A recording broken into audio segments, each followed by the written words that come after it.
ఏదేమైనా సరే ఇది ఒక దుర్వార్త అని చెప్పొచ్చు.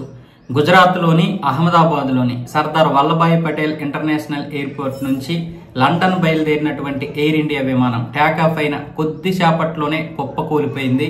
మొత్తం అగ్ని ప్రమాదంలో చిక్కుకుంది. మామూలుగా లండన్ అంటే చాలా దూరం కాబట్టి ఎక్కువగా ఫ్యూయల్ కూడా ఉండడం వల్ల ప్రమాద తీవ్రత ఎక్కువగా ఉండే అవకాశాలు అయితే ఉన్నాయి. ఈ ఫ్లైట్ లోనే గుజరాత్ మాజీ సీఎం కూడా ఉన్నారు. ఇప్పుడు రామ్మోహన్ నాయుడు అయితే వెంటనే బయలుదేరి వెళ్లారు. అలాగే అమిత్ షా, మోదీ వెంటనే అక్కడ ఉన్నటువంటి సీఎం కి ఫోన్ చేసి వివరాలు అయితే కనుక్కునే ప్రయత్నాలు చేశారు. గుజరాత్ అహ్మదాబాద్ లోని సర్దార్ వల్లభాయ్ పటేల్ ఇంటర్నేషనల్ ఎయిర్పోర్ట్ నుంచి గురువారం లండన్ బయలుదేరిన ఫ్లైట్ నెంబర్ AI-171 విమానం కుప్పకూలిపోయింది. ప్రమాదం జరిగిన సమయంలో దానిలో 242 మంది ప్రయాణికులు ఉన్నారు. రన్వే నుంచి టేకాఫ్ అయిన కొద్దిసేపటికే ప్రమాదానికి గురైంది. మేఘానీ నగర్ ఘోడాసర్ క్యాంపు ప్రాంతంలో విమానం ఒక్కసారిగా కూలిపోయింది. దీంతో ఆ ప్రదేశం నుంచి దట్టమైన నల్లటి పొగ అన్ని వైపులకు వ్యాపించింది. విమానం 825 అడుగులు ఎత్తులో ఉండగా సాంకేతిక లోపంతో కిందకి పడిపోవడం మొదలైంది.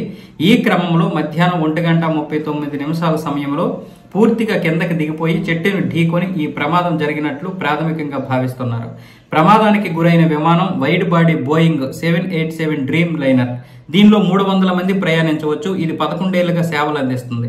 సుదూర ప్రయాణం కావడంతో విమానంలో ఇంధనం కూడా భారీగా ఉండడంతో ప్రమాద తీవ్రత మరింత పెరిగింది. విమానం కూలిన విషయం తెలియగానే ఫైర్ ఇంజిన్లు ఆ ప్రాంతానికి చేరుకుని సహాయక చర్యలు చేపట్టాయి. గుజరాత్ మాజీ సీఎం విజయ్ రూపాని కూడా ఆ విమానంలో ఉన్నట్లు ఏబీపీ పత్రిక పేర్కొంది. ఈ ప్రమాదం విషయం తెలియడంతో కేంద్ర పౌర విమానయాన శాఖ మంత్రి కె రామ్మోహన్ నాయుడు ఘటనా స్థలానికి బయలుదేరారు. కేంద్ర హోంశాఖ మంత్రి అమిత్ షా గుజరాత్ ముఖ్యమంత్రి భూపేంద్ర పటేల్ తో ఫోన్ లో మాట్లాడి పరిస్థితి తెలుసుకున్నారు.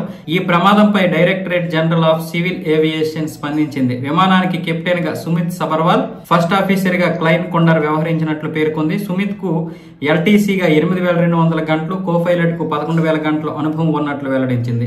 ఏటీసీ నుంచి వచ్చిన సమాచారం మేరకు ఈ విమానం రన్వే 23 నుంచి గాలిలోకి ఎగిరినట్లు తెలిపింది. కొద్దిసేపటికే ఆ ఎయిర్ క్రాఫ్ట్ నుంచి ఏటీసీకి మేడే కాల్ అంటే అత్యవసర కాల్ వచ్చిందని వెల్లడించింది. ఆ తర్వాత కూలిపోయినట్లు పేర్కొంది.